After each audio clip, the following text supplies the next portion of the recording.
Like, comment, share, and subscribe naman dyan mga idolo. Maraming salamat po! Nang makita ito, mabilis siyang tumalon muli sa hangin.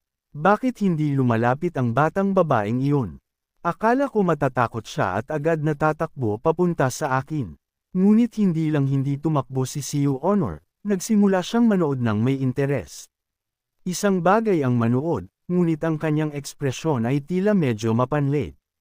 Batang babae, kung hindi ka aalis ngayon, huli na ang lahat.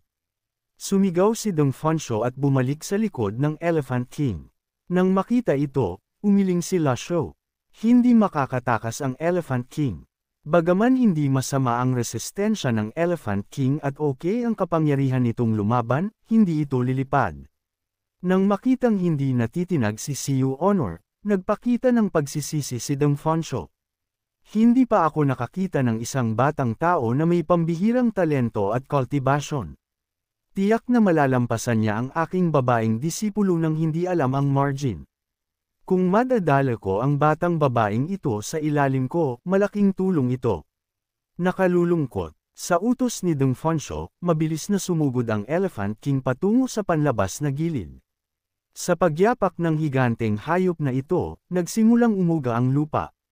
Ang tatlong disipulo ay nakalutang sa itaas ng trono ng Elephant King at patuloy na nagbabantay laban sa mga cultivator na maaaring maglunsad ng atake. Isang eksperto ng Nascent Divinity Tribulation Realm na nakaupo lang sa loob ng trono at nagpapalabas pa rin ng napakalakas na aura na humahadlang sa lahat ng kalapit na sundalo na lumapit kahit hindi kumikilos. Sina La Shou, Siu Honor, at ang aso ay nanunood pa rin ng palabas ng nakaka-relax. Mayroong isang mahinang lilang bagay na mukhang nakakatakot at mahiwaga na lumitaw sa ilalim ng isang uri ng hamog na parang usok na unti-unting tumataas mula sa mga lilang bagay na iyon. Agad na nagtipon ang isa sa mga commander. Isang makapangyarihang witchcraft formation ito. Ibagsak ang mga mananakop na iyon. Magkakaroon ng malalaking gantimpala para sa mga magtatagumpay. Sumugod kayo. Ang ilang mga cultivator at sundalo na nababalot ng hamog ay sumugod ng walang takot. Nagkakabisa na ang witchcraft formation. Kahit na sumisipsip ng spiritual energy ang Elephant King sa panahon ng cultivation nito, hayop pa rin ito. Maaari itong maging mabangis at malakas, ngunit kulang ito sa katalinuhan ng mga tao. Ngunit nang makita ang mga lilang bilog na iyon, umatras ito. Nagpakawala ang Elephant King ng isang kulog na dagandong na umalangaw sa mga bundok, na umuulit sa lahat ng direksyon. Sa halip na sumulong, nagpatuloy itong umatras. Nang makita ito, nagalit si Dong Fonsho at nagmura, walang silbi kang hayop. Agad siyang tumalon muli sa hangin, gamit ang daang tribulation sa loob ng avatar. Medyo naguluhan si Lu Shou. Ang Dharma Body ng daang Tribulation Insight ay isang makapangyarihang galaw. Kumakain ito ng napakalaking dami ng spiritual energy. Hindi magiging matalino na kumonsumo ng enerhiya sa ganitong paraan. Tutal, maliliit na isda lang ang mga taong ito. Kung darating ang mga eksperto mula sa palasyo, paano siya sisigot? Walang limitasyong kakayahan sa pagkonsumo si Dong Fonsho tulad ng Peak Experience Card. Bukod dito, nang lumitaw ang Dharma Body ng daang Tribulation Insight, umatras muli ang mga cultivator na naghahandang lumapit, na parang sinanay sila ng maaga. Upang maging tumpak, ang mga tumataas na bagay na iyon ay hindi hamog, kundi bahagi ng formation. Ang mga formation ay nagko-convert ng spiritual energy at bumubuo ng walang tahi na mga bitag na formation. Gayunpaman, hindi naaapektuhan ng mga ito ang mga sundalo at cultivator. Sa ilalim ng kapangyarihan ng spiritual energy ni Dong Fonsho, gumamit siya ng galaw na tinatawag na Heavenly Martial Seal. Tulad ng nakaraang pagkakataon, ang Dharma Body ng daang Tribulation Insight ay muling umiikot at naglalabas ng hindi mabilang na celestial seal sa langit. Sa pagpapaalis ng mga celestial seal, tila bahagyang bumagal ang mga mahinang lilang bilog at walang kapansin-pansing epekto. Pinalibutan ng mga bilog na iyon ang buong daungan. Habang dahan-daang lumalawak ang bilog, Naghabi sila sa isa't isa at nagbago sa isang napakalaking magkakaugnay na istruktura na kahawig ng isang five-ring formation. Ang ningning sa paligid nito ay lumalakas at lumalakas. Sa huli, nagkasama ang witchcraft formation. Umatras muli ang Elephant King. Sino ang maniniwala na kung hindi nakita ng sariling mga mata, kahit ang makapangyarihang hari ng gubat, ang Elephant King, ay makakaranas din ng takot. Gaano man karaming beses na hikayatin ng may-ari nito ang Elephant King, nananatili itong hindi natitinag at patuloy na umatras sa sarili nitong bilis, nang hindi pinapansin ang mga panlabas na utos. Kahit ang eksperto ng cultivation sa nascent divinity tribulation realm ay hindi ito makontrol. Sino kaya ang eksperto sa palasyo na responsable sa pagtatayo ng napakalakas na witchcraft formation? Kumunat ang noo ni Deng Fansho. Nagmadali siyang tumawag ng ilang disipulo para pumasok sa tubig. Ang pagpapanatili ng Dharma body na ito ay kumakain ng labis na dami ng enerhiya at kinakailangan ding magtipid ng lakas. Sa ngayon, ang ibabaw lamang ng Measure Heaven River ang tila medyo kalmado. Marahil may pagkakataon na makatakas. Sa pagkadama ng kawalan ng pag-asa, nagpasya siyang iwanan ang Elephant King.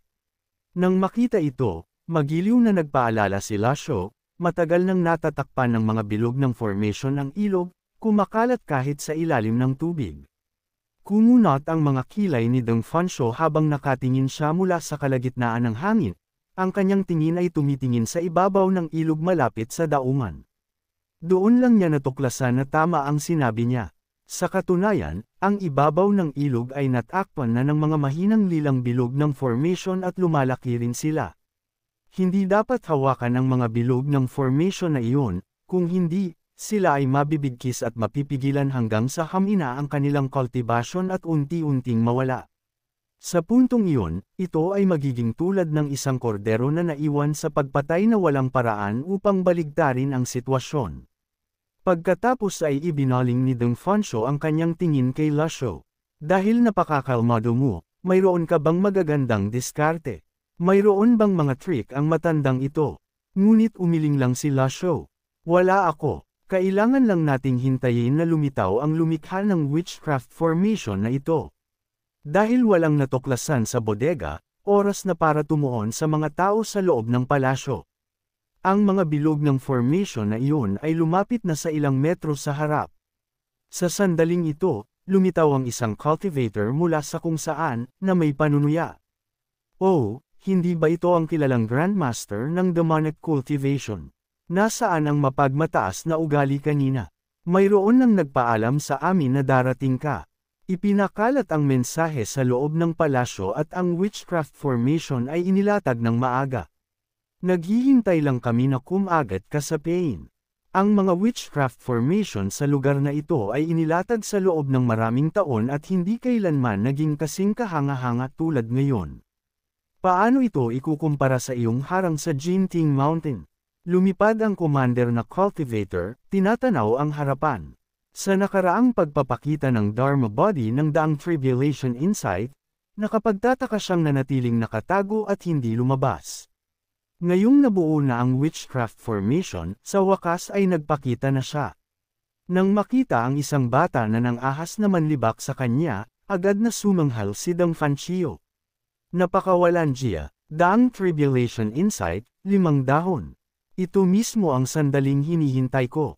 Sa isang sigaw, biglang lumawak ang 4 na dahon na daang tribulation insight avatar sa 5 dahon. Ang enerhiya ng avatar na iyon ay napakabagsik. Maraming tao sa malayo ang nayanig at dumura ng dugo bago sila nakapag-react. Ang kanyang 3 disipulo ay tumingin ng may paghanga. Ito ang tunay na lakas ng aking master. Ang enerhiya ng 5 dahon na avatar ay sumasaklaw sa mas malawak na lugar kumpara sa dati. Maraming cultivator ang sumigaw sa sakit habang sila ay ipinadala sa paglipad bago sila namatay. Muling umatras ang mga sundalo at cultivator. Sa sandaling ito, nagkusang humakbang pasulong ang isang general upang patatagin ang moral. Pinipigilan sila ng Grand Witchcraft Formation. Hindi sila makakatakas kahit na magkaroon sila ng mga pakpak. Maghihintay lang tayo hanggang sa masyado silang pagod para lumaban. Matapos bawiin ang kanyang avatar, dahan-daang lumapag si Deng Fanchio. Ang daang tribulation inside avatar ay kumakain ng napakalaking dami ng mahalagang enerhiya. Kailangan niyang tipirin ang kanyang lakas ngayon. Patuloy na lumalawak ang Grand Witchcraft Formation. Bagaman mas mabagal na ang bilis nito ngayon, hahabulin din sila nito kung magpapatuloy ito. Tumingin si Siu Honor sa dahan-daang papalapit na formation ng may kaunting pag-aalala. Master, ano ang gagawin ko ngayon? Nang marinig ito, lubhang nagulat si Deng Fanchio. Ang matandang iskolar na ito ang iyong master. Tinitigan siya ni Siu Honor. Napakakulit mo. Ano ang pakialam mo? Kung magpapatuloy ka sa pagdadaldal, hihilingin ko sa aking master na bugbugin ka hanggang mamatay. Nang marinig ito, hindi nagalit si Deng Fanchio. Sa ilang kadahilanan, hindi ako nagagalit kapag naririnig ko ang mga nakakapukaw na salita ni Little Siu Honor. Nakakahiya talaga kung hindi ko siya magagawang maging disipulo ko. Nanatiling tahimik si Lasho sa buong panahon. Ang item card ay nasa kamay ko na. Kung gumawa ng anumang biglaang galaw si Deng Fanchio, maaari kong kitilin ang kanyang buhay gamit ang isang item card. Ang isang item card ay walang dod ang makakapatay ng isang nascent divinity tribulation realm cultivator. Lubhang naguluhan si Deng Fanchio sa loob. Muli niyang naramdaman ang aura at kultibasyon ni Lasho. Kasing kalmado pa rin siya tulad ng dati. Sinusuri ko ang kanyang aura at antas ng kultibasyon muli. Mahina siya, tunay na mahina. Sa pinakamarami, nakakonekta siya ng 3 meridian sa Brahman Sea Realm. Tila hindi niya itinatago ang kanyang tunay na antas ng kultibasyon. Kapag naabot siya ng Grand Witchcraft Formation at nagkabisa, kailangan niyang ipagtanggol ang kanyang sarili gamit ang kanyang Master Energy. Sa oras na iyon, hindi niya maitatago ang kanyang lakas. Nagtataka ako kung sino siya. Paano siya naging master ng batang babaeng ito? Sa sandaling ito, tumaas ang bilis ng mga bilog ng witchcraft. Sa isang kisap mata, natakpan nito ang buong mataas na jetty. Para bang isang higanteng translucent na mangkok ang nahulog mula sa langit. Opisyal ng kumpleto ang Grand Witchcraft Formation. Malaki ang pagbabago ng mukha ni Deng Fanchio. Bago tuluyang pumasok ang witchcraft spell sa kanyang pambihirang 8 meridian at harangan ng kanyang dantian Sea of Qi, kailangan niyang umalis sa lugar na ito sa lalong madaling panahon. Tumakbo. Ang kanyang 3 disipulo ay pawis na pawis. Sila ay nasa isang estado ng matinding kahinaan. Naiintindihan ni Deng Fanchio, ako lang ang nasa nascent divinity tribulation realm. Hindi ko madadala ang napakaraming tao para makatakas kasama ko. Kaya't nag-aalangan siyang tumingin kay Lasho. Matandang iskolar, hindi ko alintana kung anong uri kang elite, ngunit kailangan nating magtulungan ngayon kung gusto nating umalis. Ang Grand Witchcraft Formation ay gagawin tayong walang kapangyarihan sa loob ng ilang sandali. Matapos marinig ito, casual siyang sinulyapan ni Lasho. Hindi ka karapat-dapat. Ang aking kasalukuyang antas ng cultivation ay nasa Brahman Sea 8 Meridians realm lamang. Hindi ako maituturing na isang 8 meridian expert. Bukod dito, ang aking avatar ay ang hamak na Mighty 4 Quadrants. Kung ipapakita ko ito, bahagya lamang itong mas malaki kaysa sa isang unggoy. Hindi ito magiging kapaki-pakinabang.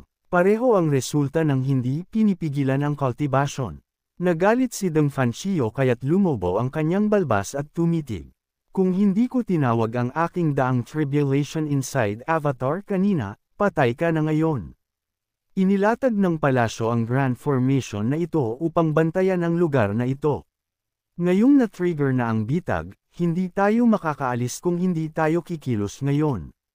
Sa kasalukuyan, ako lang ang may kakayahang makatakas mula sa lugar na ito. Batang babae, binibigyan kita ng huling pagkakataon. Sumama ka sa akin. Ilalayo kita sa mapanganib na sitwasyon na ito. Nang marinig ito, humalaklak si Siu Honor. Umalis ka. Nang makita ito, umiling lang si Deng Fanchio nang walang magawa. Napakalungkot. Kung ganoon, aalis ako ng mag-isa at iiwan ko kayo sa inyong kapalaran. Nagsisimula ng salakayin ng witchcraft ang aking mga meridian. Nang mapagtanto na may mali, bigla siyang pumaitaas. Sumabog ang gang energy ng kanyang buong katawan at binalot siya. Kung hindi ako aalis ngayon, may ipit ako rito magpakailanman. Ilang sandali lang ang nakalipas, nag-aalangan akong iwanan ang aking mga disipulo dito. Gayunpaman, hindi na kailangan. Wala akong oras para mag-alangan ngayon. Tutal, huli na. Master, pakiusap, huwag mo kaming iwan dito. Master, nang makita ito, biglang umiyak ang tatlo sa kanila.